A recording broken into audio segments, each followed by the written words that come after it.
तो खुश के तरीक़े कादिर है, आसान मेरी मुश्किल कर दे। साहिल की तरफ कश्ती न सही, कश्ती की तरफ साहिल कर दे। सबसे पहले मैं और आप हज़रात बारगाह मुस्तफ़ा अलैहि तहियत व सलाम खिराज अक़ीदत पेश करें और दुरूद पाक पढ़ें।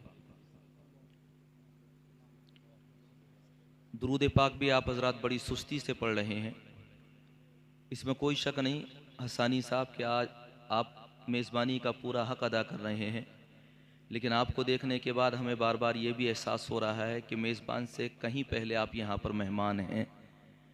तो जब मेहमान हैं तो फिर मेहमान होने का भी अपना थोड़ा ख्याल रखिए। हमें एहसास है कि ये आपकी ससुराल है और आपकी ससुराल का मान सम्मान रखना हमारी भी ज़िम्मेदारी है, सामीन की भी ज़िम्मेदारी है, अहले स्टेज की भी ज़िम्मेदारी है, सभी की ज़िम्मेदारी है। शेर सुनिए। जिसको ठुकराती हैं मौजे वो किनारा तू है, चरखे उम्मीद का टूटा हुआ तारा तू है। बेकसों से ये कहेंगे सरे महशर सरकार, ए गुनहगार इधर आ के हमारा तू है। आप हज़रात बड़ी सुस्ती का मुजाहरा कर रहे हैं, काफ़ी देर तक बेदार रखा आप हज़रात को मोहतरम जनाब गुलफाम हसानी साहब ने, जिनको आप हज़रात ने काफ़ी देर समात भी किया और आप हज़रात मुकम्मल तौर पर महसूस भी हुए। मैंने आप हज़रात से दुरूद पाक पढ़ने के लिए कहा, बड़ी सुस्ती से और बड़ी तंग दिली से, तंग ज़बानी से कह दीजिए, तंग दिली तो नहीं, मुस्तफ़ा की दुरूद पाक पढ़ने में कौन सुन्नी तंग दिली का मुजाहरा कर सकता है।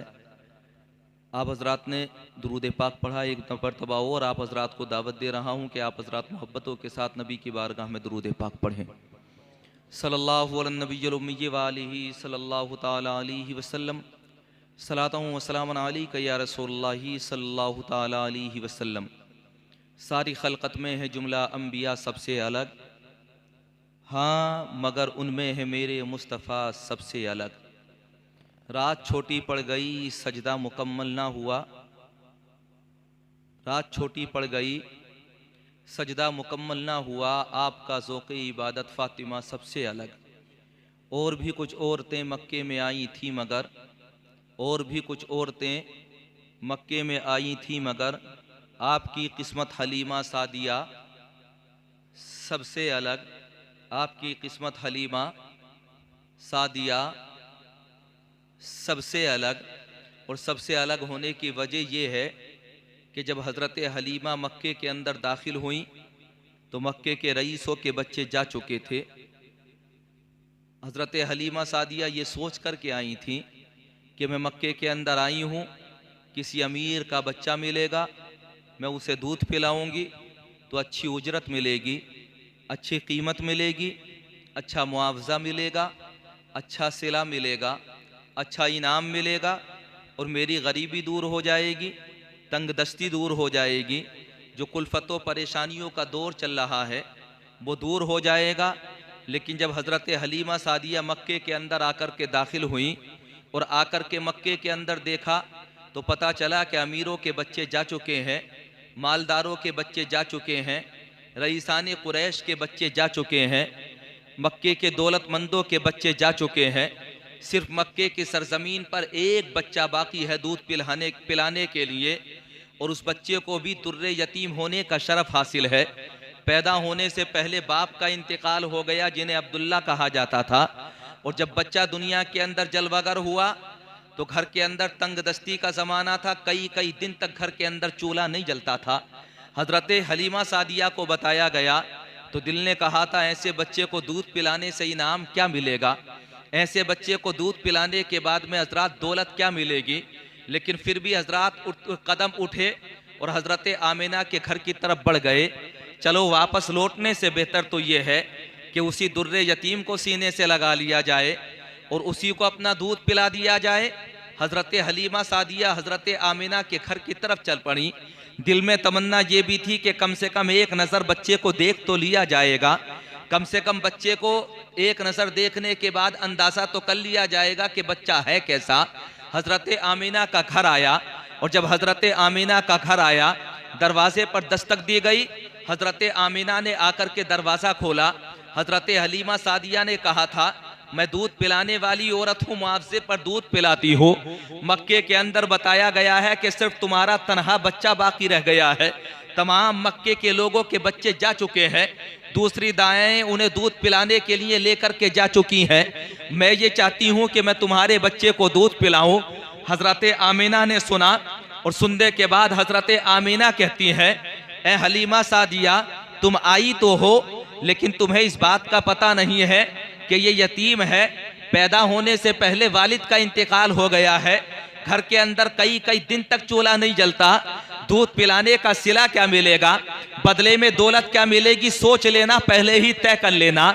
हजरत हलीमा सादिया ने कहा था, एक नजर दिखा तो दो अपने दिलबंद को, एक नजर दिखा तो दो अपने शहजादे को, ये तो देखने के बाद में ही फैसला होगा।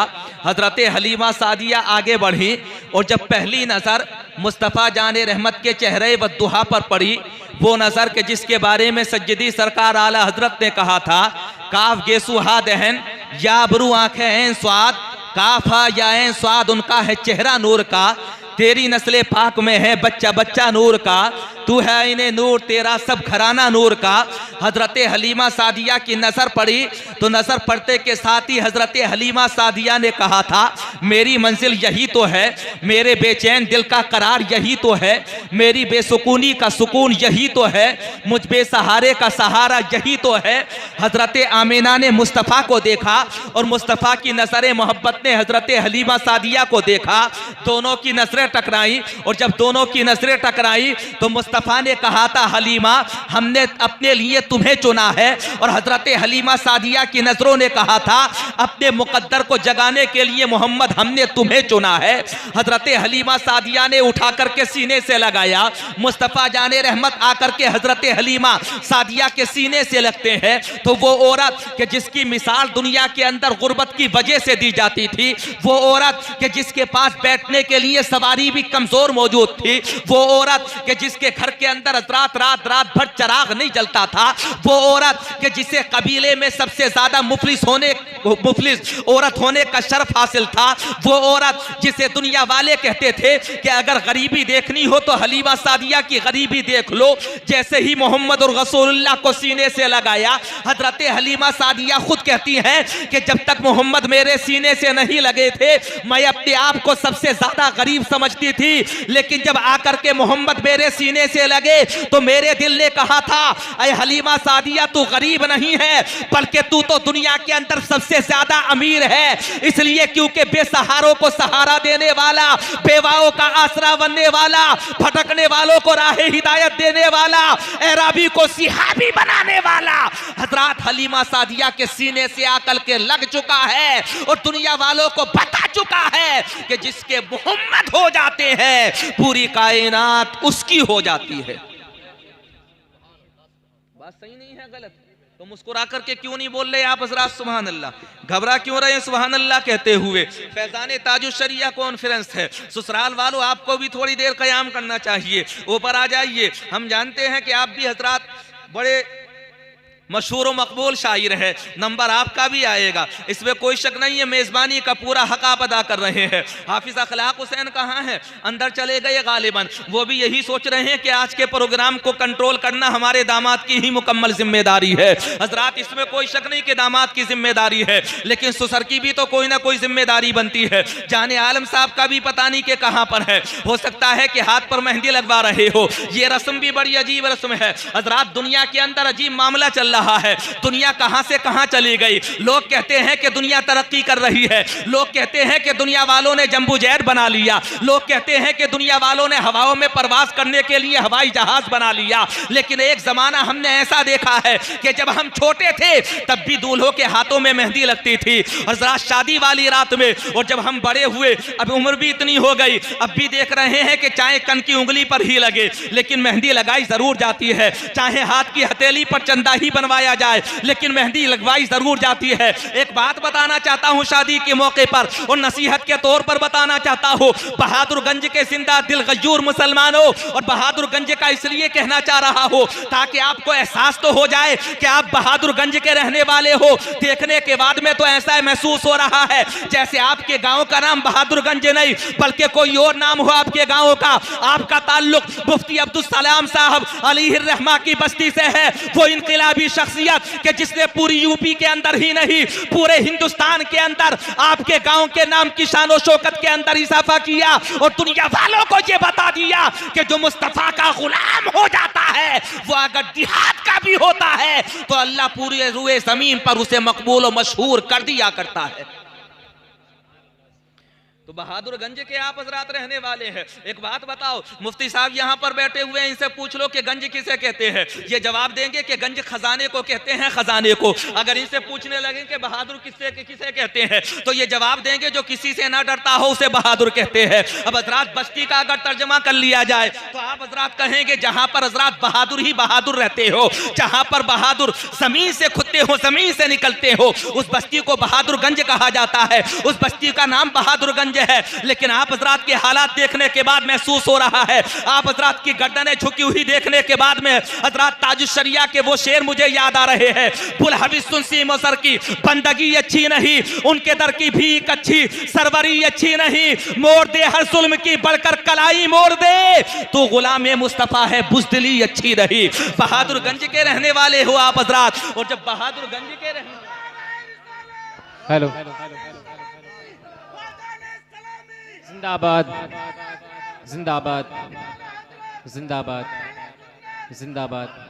ये सिलसिले मोहब्बत जाकर के ताजुश शरिया से मिल जाता है, और जब ये सिलसिले मोहब्बत जाकर के ताजुश शरिया से मिलता है तो ताजुश शरिया के पैगाम को आम करना भी मेरी और आप हजरात की जिम्मेदारी है। हजरात मिस्र की सरजमीन, और मिस्र की सरजमीन पर एक मशहूर यूनिवर्सिटी, सिर्फ मिस्र की मशहूर यूनिवर्सिटी नहीं बल्कि तमाम रूए जमीन की मशहूर इस्लामी यूनिवर्सिटी जिसे दुनिया वाले जामिया अजहर कहते थे। हजरात जामिया अजहर के अंदर एक तकरीब का मौका था, ऐसी तकरीब का मौका कि जिस तकरीब के मौके हिंदुस्तान के जितने तालिब इल्म मिस्र की सरजमीन पर जामिया अजहर के अंदर तालीम हासिल करते थे, तमाम की हौसला अफजाई करने के लिए मिस्र के अंदर जो हिंदुस्तानी राजदूत रहता था वो आकर के इस्तकबाल करता था हिंदुस्तानी तालिब इल्मों का, आकर के हजरात मोहतरम उनके हौसले बढ़ाने के लिए उनसे मुसाफा किया करता था। मिस्र की सरजमीन लोग कतार दर कतार खड़े हुए हैं, आज भी आएगा हिंदुस्तानी राजदूत और आकर के लोगों से मुसाफा करेगा, आकर के लोगों को हिंदुस्तानी तालिब इल्मों को तसल्ली तशफ़ी देखा,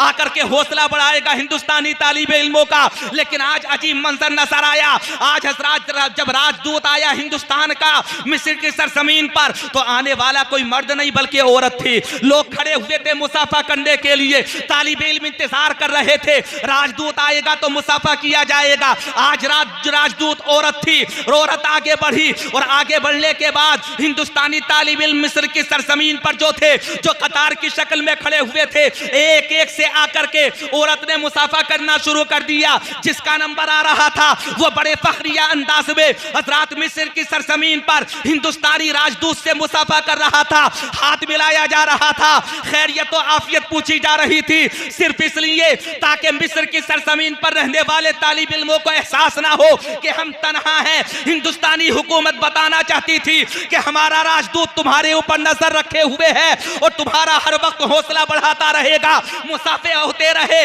लोग आगे बढ़ते रहे, फखरी अंदाज में कहते रहे कि हमारा हाथ हिंदुस्तानी सरजमीन की राजदूत से मिला है। लेकिन हजरात उसी सफ के अंदर एक तालिब इल्म ऐसा खड़ा हुआ था कि जिसके चेहरे को देखने के बाद लोग कह रहे थे कि इसकी खूबसूरती को देख करके चांद भी शर्मा जाए, जिसकी जलालत इल्म को देखने के बाद लोग कह रहे थे कि यह किसी मामूली खानवादे का फर्द नहीं है, जिसके चाहो जलाल को देख करके मिस्र के सरजमीन के तालिब इल्म कह रहे थे कि मिस्र के अंदर अगर कोई हिंदुस्तान का फर्द नाम रोशन करेगा और फखरे अजहर बनकर के चमकेगा। तो यही बच्चा है, यही बच्चा।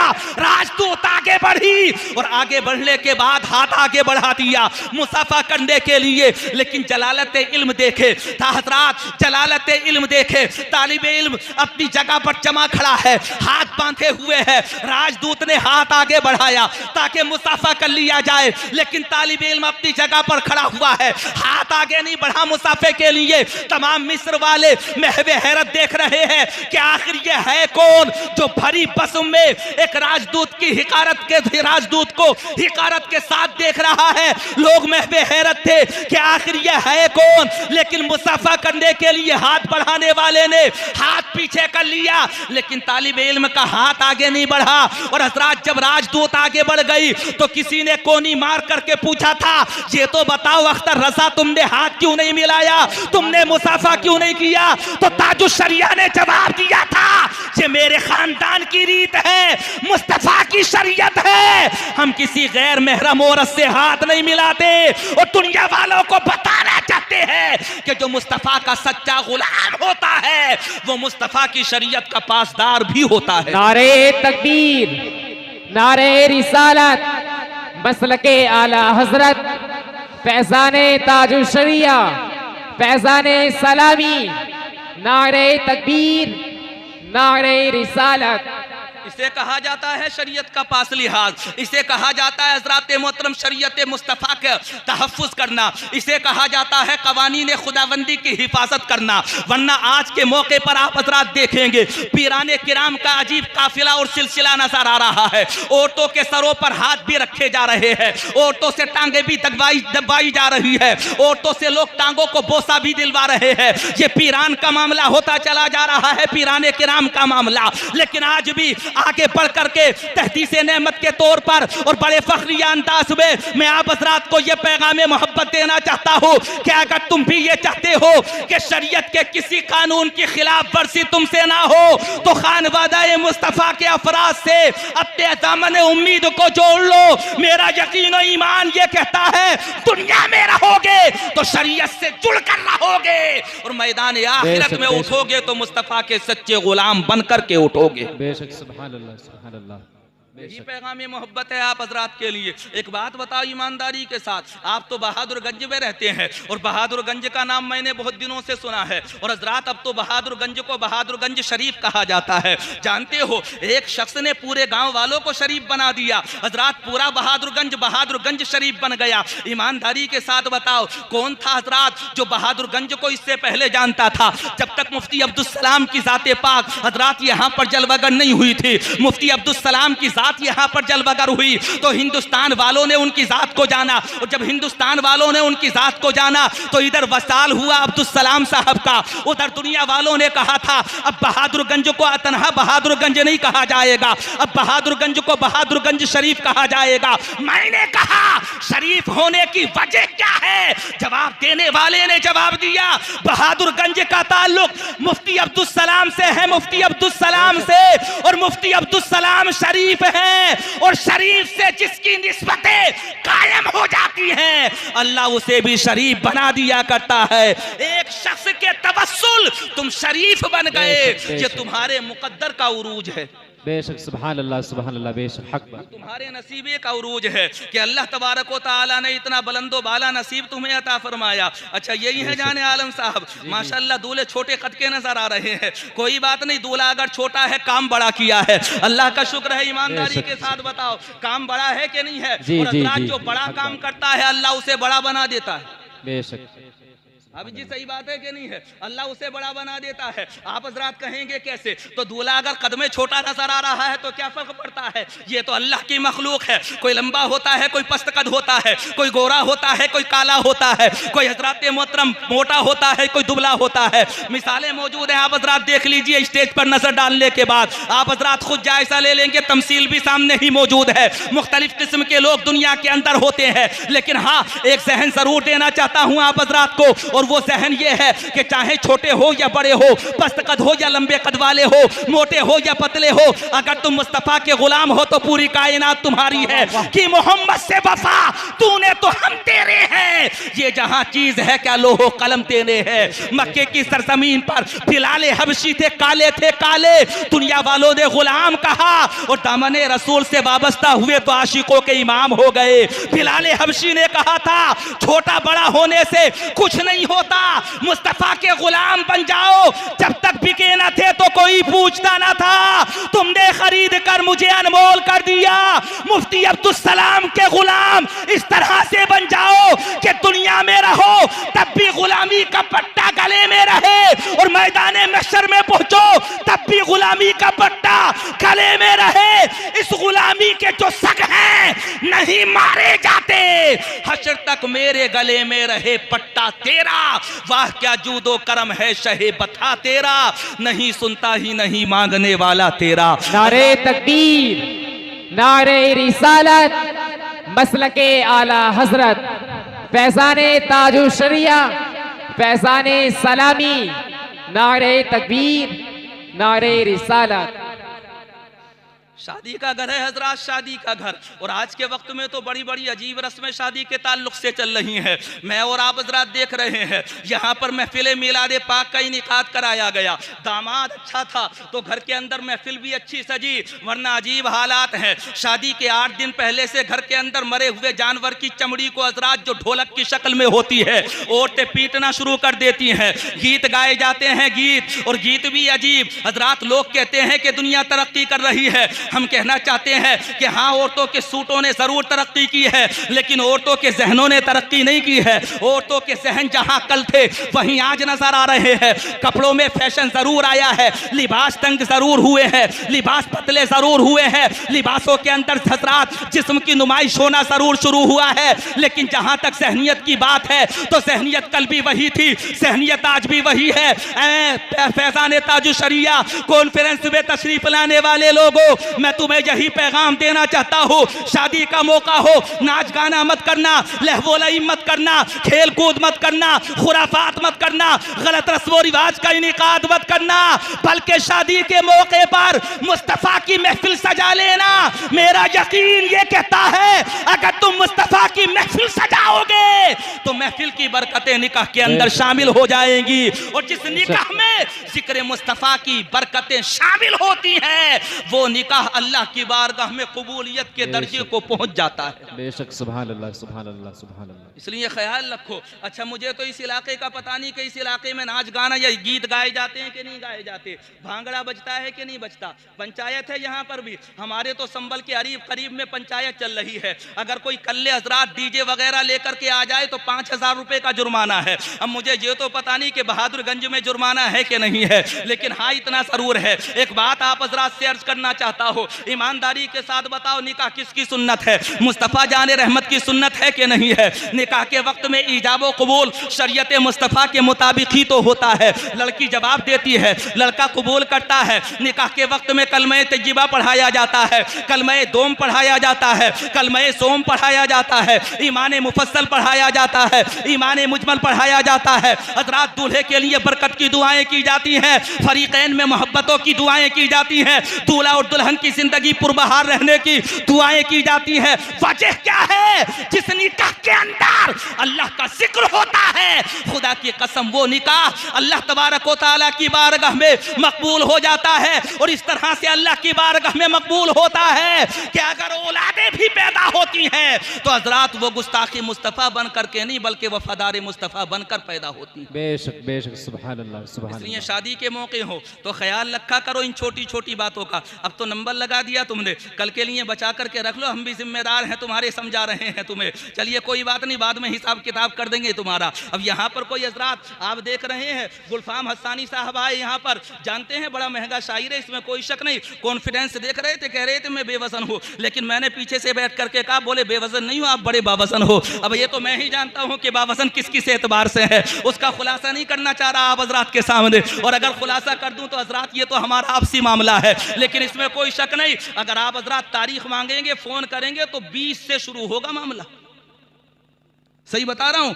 और 20 में भी बड़ी मेहनतों के बाद में तारीख मिलती है, उससे पहले तारीख नहीं मिलती। ये तो जुबैर हस्सानी साहब की मेहनतें हैं, गुलफाम हस्सानी साहब आ गए। और एक चीज और बताओ, हजारों में पढ़ने वाला हजरात चंद लोगों के बीच में बैठ करके इतनी खूबसूरती के साथ और इतने जोशो जज्बे के साथ नातिया कलाम पढ़ रहा है, आप हजरात को बेदार भी कर रहा है, जगा भी रहा है। और हजरात जो अहद किया था वो पूरा भी कर दिया, नारे भी आप हजरात से लगवा दिए, एहसास भी दिला दिया कि तू गुलाम मुस्तफा है, बुज़दिली अच्छी नहीं। गुलाम मुस्तफा की शान ये होती है कि अगर 313 भी होते हैं तो 1000 के मैदान में अपना अलग ही मकाम रखते हैं और दुनिया वालों को ये बता देते हैं कि मनफात एक है, इस कौम की नुकसान भी एक ही सबका नबी, दीन भी, ईमान भी एक, हरम पाक भी, अल्लाह भी, कुरान भी एक। कुछ बड़ी बात थी होते जो मुसलमान भी एक, कुव्वत इश्क से हर पस्त को बाला कर दे, दहर में इसमें मोहम्मद से उजाला कर दे। और ए मुसलमान, अगर शाहे उमम तेरे हैं, ये जहां चीज है क्या लोहो कलम तेरे हैं। सुभान अल्लाह, बेशक बेशक। तो इतनी मोहब्बतें मेहनतों के साथ में सैयद साहब की विला तशरीफ लेकर के आए, इसमें कोई शक नहीं कि लॉकडाउन का जमाना चल रहा है। अच्छा, लॉकडाउन से तो आप हजरात भी गुजरे होंगे, अभी भी गुजर रहे हैं आप हजरात, यानी लॉकडाउन का जमाना भी बड़ा सख्त जमाना रहा है। अच्छा, इसलिए पूछ रहा हूं क्योंकि आप हजरात बहादुरगंज के रहने वाले हैं। ईमानदारी के साथ बताओ, आप कितने बहादुर हैं?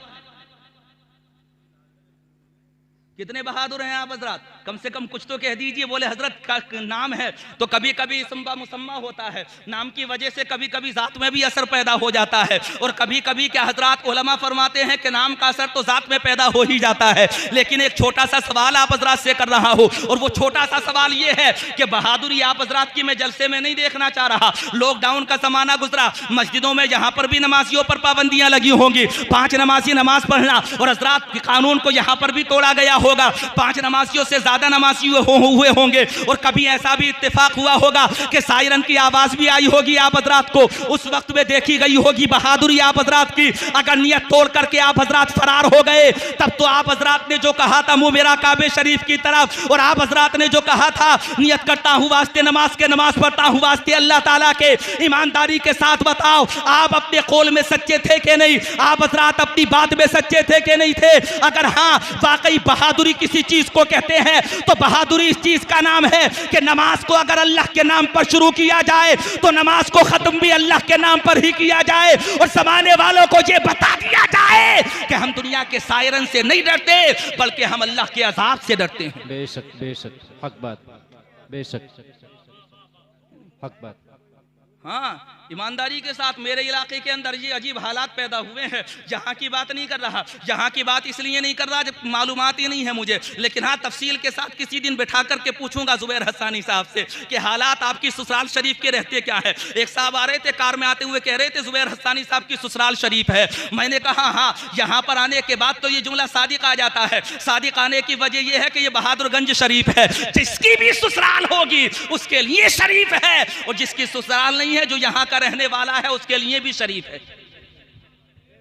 ये मकाम है कि नहीं? अच्छा, ये मकाम सबका थोड़ी होता है, ये तो किसी किसी का मुकद्दर होता है। अब ये तो जुबैर हस्सानी साहब के हिस्से में आया है मामला कि इनका मुकद्दर इतने उरूज पर था कि अल्लाह ने इन्हें ससुराल भी अता फरमाई, तो ससुराल शरीफ अता फरमाई। यह एक मकाम है इनका। बहरहाल हजरात, मेरे इलाके के हालात आप हजरात को बता रहा हूँ। मेरे इलाके के हालात ये थे कि जब लोगों से कहा गया भाई 5 ही पढ़ना, तो कुछ लोग ऐसे भी थे जो बरसाती मेंढकों की तरह नजर आ रहे थे। जिन नमाजियों को कभी नहीं देखा गया हो, उन्हें लॉकडाउन में देखो, और जिन नमाजियों की सूरत देखने के लिए तरसना चाहते हो, जब मस्जिदों के दरवाजे खुलने की इजाजत मिल जाए तब उन्हें देखना मस्जिद में। जी जी। अगर कोने में भी तलाश करोगे, जो कैच का कोना होता है, कैच निकला हुआ कोना, तब भी आप हजरात उस जगह में भी वो लोग नजर नहीं आएंगे। क्या हुआ, जा रहे हो गया काम, गाड़ी का किराया निकल आया कि नहीं निकल आया? सुभान अल्लाह, आपकी मोहब्बतें हम तहे दिल से आपका शुक्रिया अदा करते हैं, क्योंकि हम भी एक तरह से मेज़बान भी हैं यहाँ पर, और माशाअल्लाह आप बावज़न है, और हर एतबार से बावज़न है। अपने आप को बेवज़न मत कहा करो, अल्लाह ने आपको बड़ी मकबूलियत अता फरमाई है। हिंदुस्तान के अजीब शायर हैं आप। और एक चीज़ और बताओ, आज के वक्त में शायर लंबे कद के भी हैं, बड़े कद के भी हैं, इनसे मोटे मोटे भी शायर मौजूद हैं, इनसे गोरे गोरे भी शायर मौजूद हैं, लेकिन जिन चंद कलामों को हिंदुस्तान में इनकी शोहरत मिली है, वो शोहरतें तमाम शायरों के कलामों को नसीब नहीं होती हैं। बेशक बेशक।